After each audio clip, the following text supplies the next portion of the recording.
네, 안녕하십니까. 강선입니다. 네, 안녕하셨습니까. 전혜연입니다. 자, 오늘 날씨가 매우 춥습니다. 시장도 많이 추웠는데 오늘 여러분들이 이 강의에서 뭔가를 좀 많이 얻어 가셔서 내일 이후 시장 대응에 좀 도움을 좀 받으시기 바랍니다. 그럼 저부터 오늘 강의를 시작하도록 하겠습니다. 네.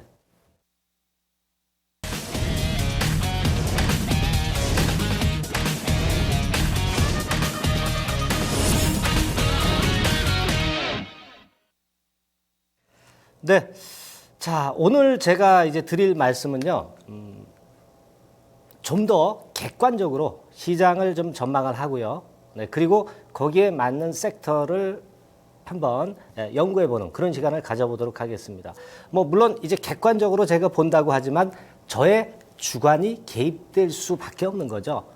하지만 여하튼 시장이 안 좋은데 좋다고 하고 좋은데 안 좋다고 그런 어떤 편차를 좀 없애고 있는 그대로를 한번 말씀드려보는 그런 시간을 한번 가져볼까 합니다. 네. 자, 오늘 시장 많이 내렸습니다. 근데 결정적인 거는 역시 위안화 환율이 문제가 되고 있죠. 그래서 오늘 제가 말씀드릴 순서는 이렇게 됩니다. 자, 위안화 급락 원인을 한번 살펴보고요. 간단히 살펴보고 시장을 우리가 긍정적으로도 볼 수 있고 부정적으로도 볼 수 있어요. 지금 현재 위치에서. 어느 한쪽에 치우치지 않고 객관적인 시각에서 긍정적인 관점 이유, 부정적인 관점 이유와 전망. 네, 이것을 한번 말씀을 좀 드려보고요. 저는 어느 쪽인가에 또 의견을 또 드리겠습니다. 네, 그리고 관심을 가질 만한 섹터. 이런 순서로 제가 오늘 말씀을 드려보도록 하겠습니다. 자, 먼저 그러면 위안화 환율 차트부터 한번 보시죠. 자, 사실 위안화 환율이 올랐다고 하지만 실제로 금년 초부터 이미 올랐죠. 12월 달부터 오른 거죠. 12월 달부터 분명히 오른 거예요. 그래서 사실 위안화 환율이 선 반영된 측면이 있지 않느냐. 이렇게 보실 수도 있지만 실제로 12월 달보다는 가만히 보세요. 굉장히 가파르죠. 네, 가파르고 그 올라가는 율도 대단히 가파르게 되고 올라가는 율도 대단히 빠르게 올라가고 있는 그런 모습입니다. 네.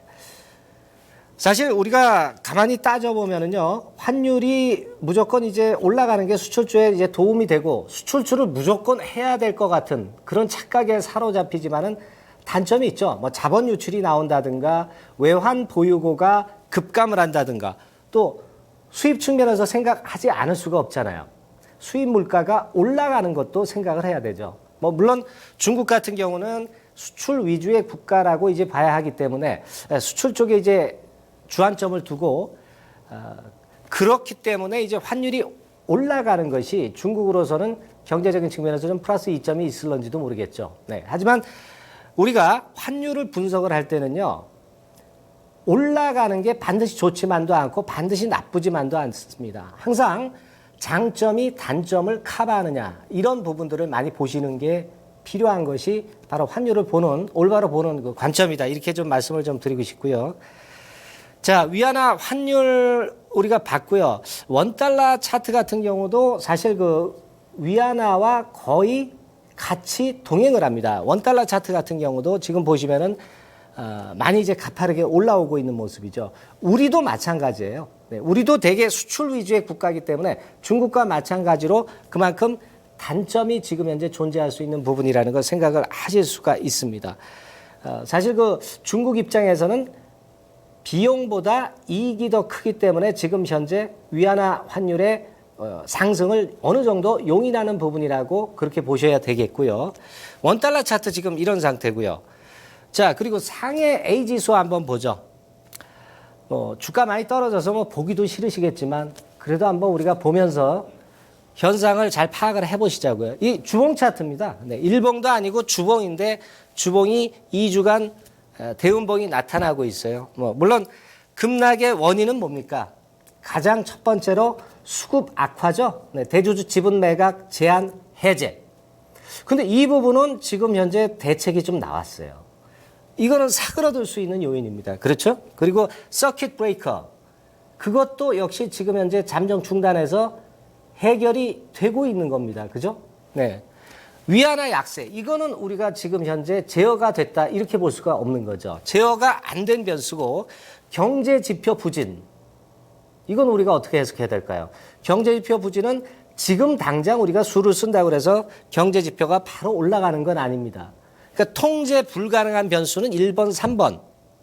2번이 통제 불가능한 변수고 1번 수급 악화와 3번 경제지표 부진은 이미 선반영됐거나 제도가 개선이 됐다. 이렇게 보셔야 돼요. 그렇다고 한다면 중요한 것은 상해 A지수가 반전을 하기 위해서는 역시 위안화 약세 2번. 이 건이 개선이 돼야 된다. 이런 부분을 우리가 차관점을 좀 두실 필요가 있습니다. 자, 그렇다면 지금 현재 시장은 두 갈래로 나뉘죠. 자, 이제 많이 내렸으니까 올라갈 수 있다. 아직 더 내려야 된다. 두 가지 긍정적, 부정적인 관점이 존재할 수 있는데, 자, 긍정적인 측면에서 한번 보시자 이거예요. 네, 먼저 이제 다음 차트를 보죠. 긍정적인 측면의 말씀을 제가 드리는 겁니다.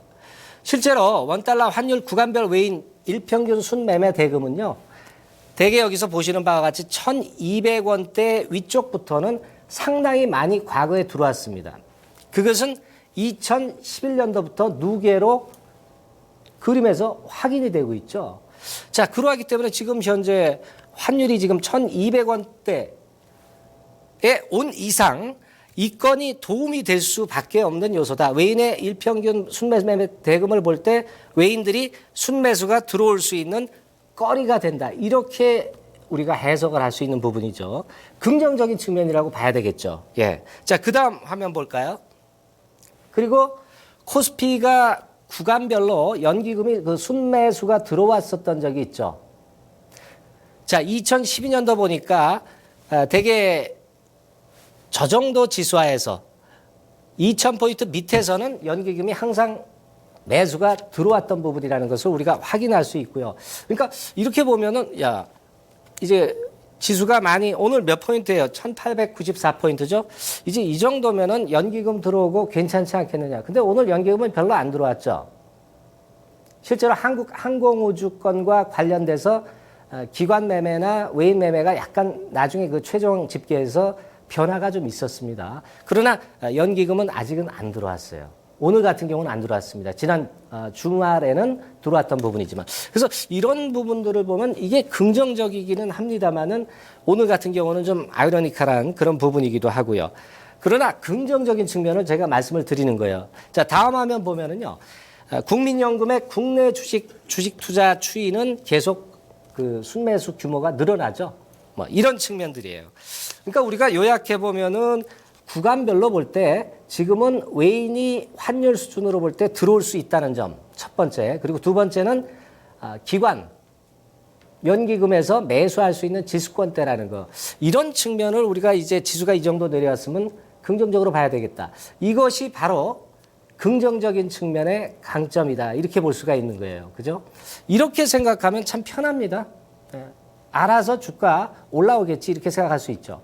근데 자, 좀 각도를 달리해서 말이죠. 부정적인 측면 한번 보도록 하겠습니다. 자, 영국의 헤지펀드 같은 경우가 올해 위안화 환율이 한 15% 정도 상승을 한다고 그랬어요. 뭐 물론 글로벌 IB 같은 데서는 7위안이죠. 7.0 위안 정도, 최대 7.0 위안까지 전망을 했습니다만은 실제로 이 기사 나온 거 보니까 1월 11일 날, 뭐, 물론 헤지펀드에 따라서 틀리겠죠. 그러나 옴니파트너스 같은 경우는 15% 평가절하에서 7 내지 7.5 위안까지 올해 위안화가 절상이 된다고 한다는 겁니다. 자, 이건 대단한 거죠. 대단한 겁니다. 그로 인해 우리 시장이나 중국 시장 굉장히 영향을 받을 수가 있는 부분이에요. 그러나 이건 일반적인 부분은 아닙니다. 하지만 이런 의견이 최근에 올라오면서 위안화 올라오면서 나오고 있다는 부분도 우리가 체킹을 좀 해볼 필요가 있겠고요. 그러니까 이런 측면으로 보면 좀 부정적인 쪽으로 주가 지수는 더 내려갈 수 있지 않겠는가 이런 말씀 드릴 수 있죠. 예. 자, 그리고 금년도에 그렇다면은 전망치는 어느 정도 봐야 될 것인가? 아까 제가 말씀드렸죠. 글로벌 IB 같은 경우는 6.9 위안, 뭐 7.0 위안까지 보고 그렇게 봅니다만은. 제가 볼 때는 다음 화면에서 확인해 보겠습니다. 대개 6.9 위안이나 7 위안 정도가 1단계적으로 우리가 생각할 지점이 아닌가 싶습니다. 그건 왜 그런 거 아니요?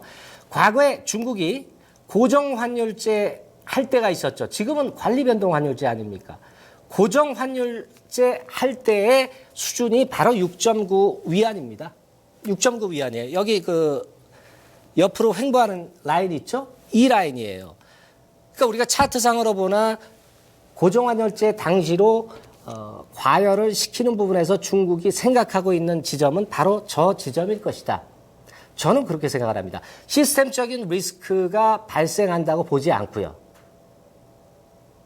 그렇죠? 그래서 저는 그런 전망을 말씀을 좀 드릴 수 있다. 이렇게 좀 말씀을 드리고요. 그리고 원화 환율과 위안화 환율은 같이 움직이죠. 다음 화면에서 확인됩니다. 이렇기 때문에 우리가 위안화 환율을 생각을 안 할 수가 없다. 그러나 아까 말씀드린 바대로 대개 6.9 내지 7.0 위안 정도가 올해 피크를 칠 수 있는 수준이 아니냐. 여기서 뭐 중국이 신용위기가 난다든가 시스템적 리스크가 발생한다든가 그런 거는 다음 문제죠. 저는 그렇게 좀 말씀을 좀 드리고 싶고요. 그리고 환율 이거 우리가 뭐 예측한다고 해서 맞겠어요? 전문가도 틀리는데 환율 전문가도 틀립니다. 그래서 저는 이 환율 측면보다는요. 퍼나 PBR 측면으로 한번 볼 필요성이 있다. 이렇게 말씀 좀 드리고 싶은데요. 다음 화면에서 확인해 보겠습니다. 대개 2011년도에 여러 위기가 복합적으로 있었죠. 2015년도에도 중국 환율 리스크가 있었어요. 똑같이.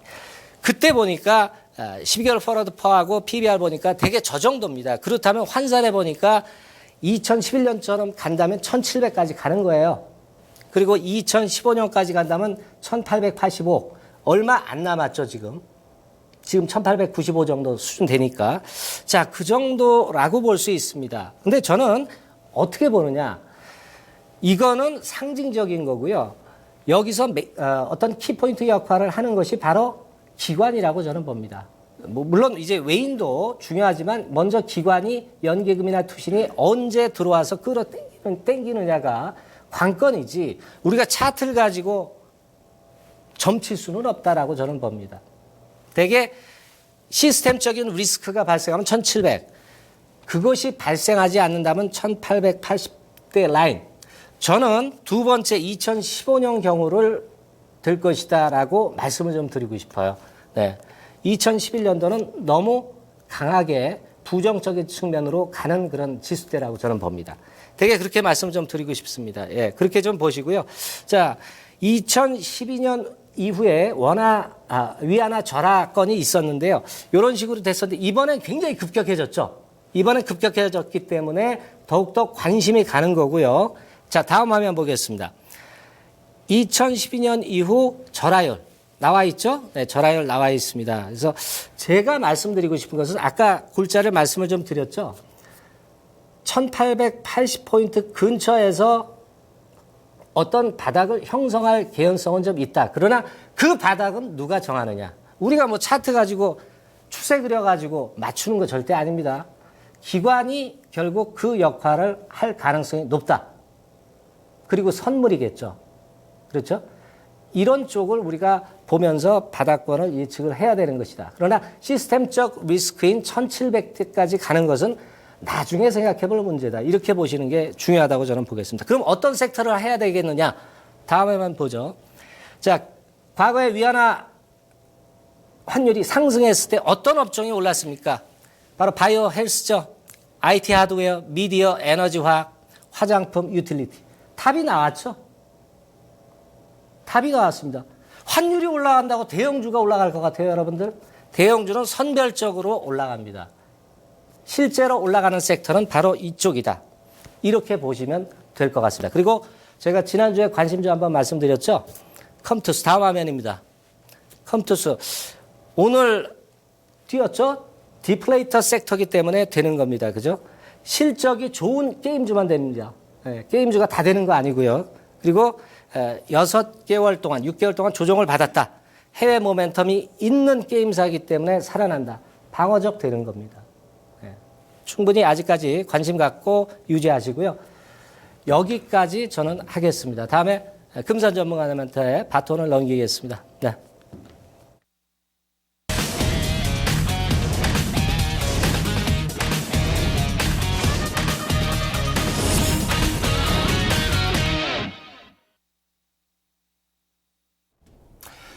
제가 오늘 강의해 드릴 내용은 제약주입니다.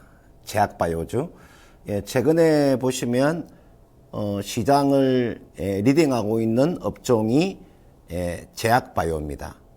그래서 오늘 제약바이오에 대해서 한번 알아보는 시간을 갖도록 하겠습니다.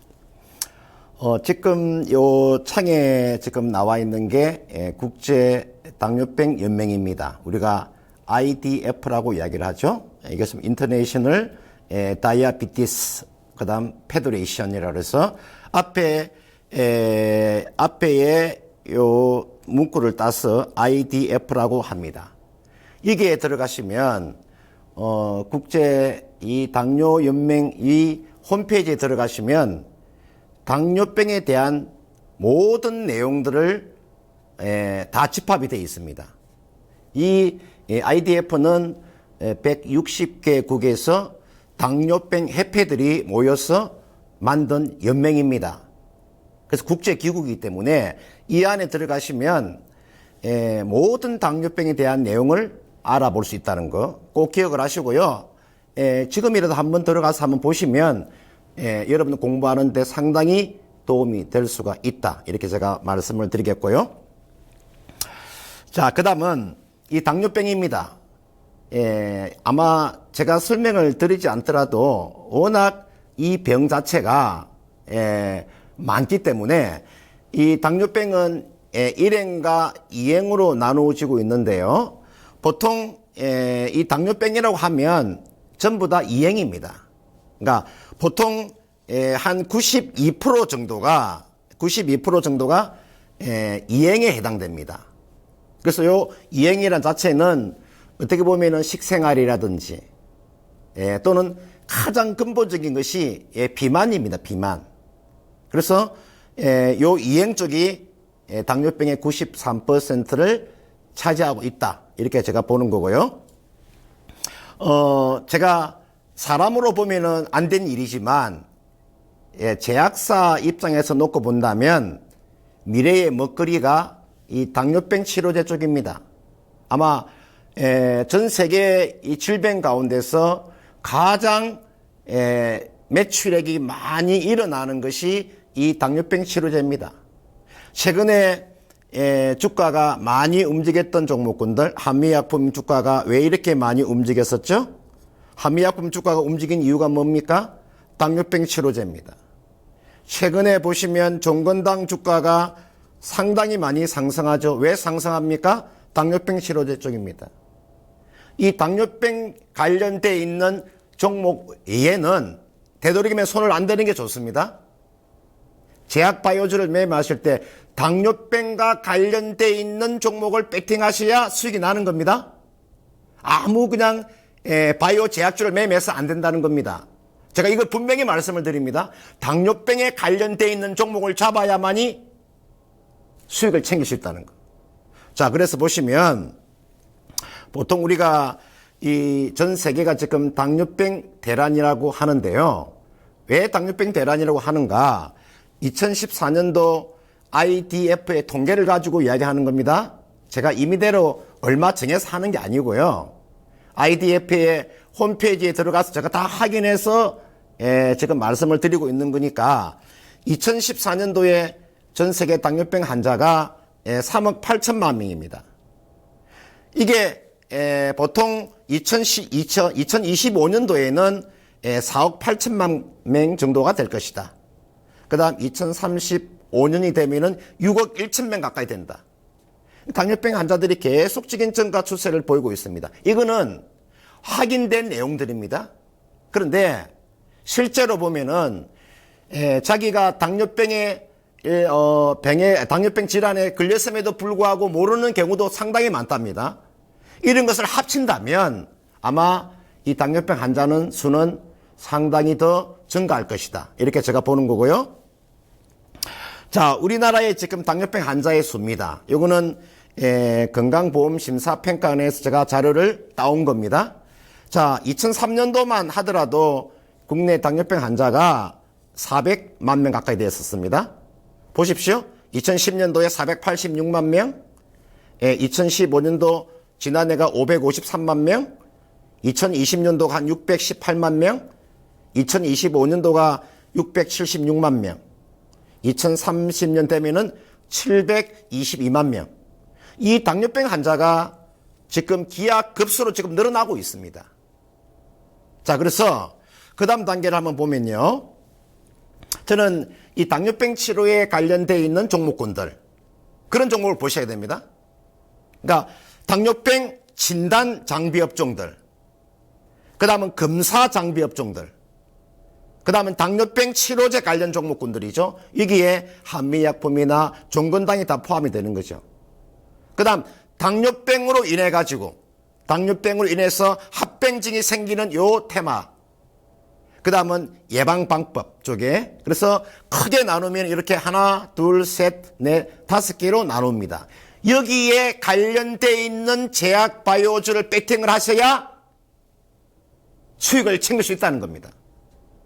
자, 그 다음 볼까요?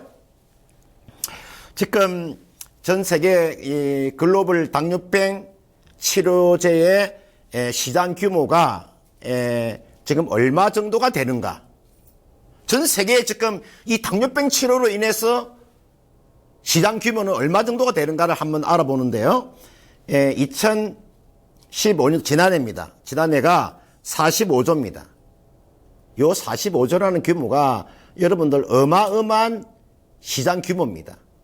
그 다음 2020년도가 68조 정도 되는 거고요.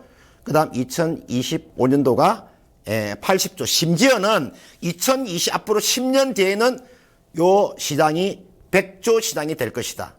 이렇게 지금 하고 있습니다. 우리나라만 하더라도 2014년도에 당뇨병 치료제의 시장 규모가 5천억 가까이 됐으니까요. 가히 지금 시장은 당뇨병 계란이다. 그래서 제약사와 바이오주들은 국내 제약사나 바이오주가 어디에 몰두를 해야 되느냐? 여기에 몰두를 해야 된다는 걸 제가 말씀을 드리겠고요. 지금 글로벌 제약사 중에서 당뇨병 치료제에서 지금 달리는 순수입니다. 가장 지금 1위가 당뇨병 치료제에서 1위로 지금 나서고 있는 기업이요. 덴마크에 본사를 두고 있는, 덴마크 코펜하겐이 수도잖아요. 그죠? 덴마크 수도 코펜하겐인데, 코펜하겐에 지금 본사를 두고 있는 노보 노디스크가 1위고요. 그 다음 2위가 프랑스 파리에 본사를 두고 있는 샤노피입니다. 여러분들 지난해 한미약품이 이 샤노피 쪽에다가 기술을 수출했잖아요. 그래서 지금 일각에서는 샤노피가 1위로 올랐었다는 이야기도 있습니다. 아직 확인된 건 아닌데 1위가 노보 노디스크인데 샤노피가 일단 1위로 올랐었다는 이야기는 나옵니다. 그러면 이게 나와 있는 이 샤노피라는 회사를 제가 한번 간단하게 한번 설명을 드릴게요. 한미약품이 샤노피의 기술 수출료를 일단 4조 가까이 일단 지금 받기로 했잖아요. 그죠? 그러면 이 샤노피라는 기업 자체가요. 시가총액이 한 130조 가까이 됩니다. 매출액이 얼마인 줄 압니까? 샤노피의 매출액이 43조입니다. 그러니까 이 제약사 하나가 매출액이 43조라는 것은 어마어마한 겁니다. 영업이익이 얼마 정도가 나오느냐? 13조 정도 나옵니다. 이 샤노피라는 기업이 1년에 영업이익이 13조가 나와요. 13조가. 상상이 안 가는 거죠. 우리나라 같은 경우는 아까 샤노피의 매출액이 43조라고 제가 말씀을 드렸잖아요. 우리나라 한번 제약사 볼까요?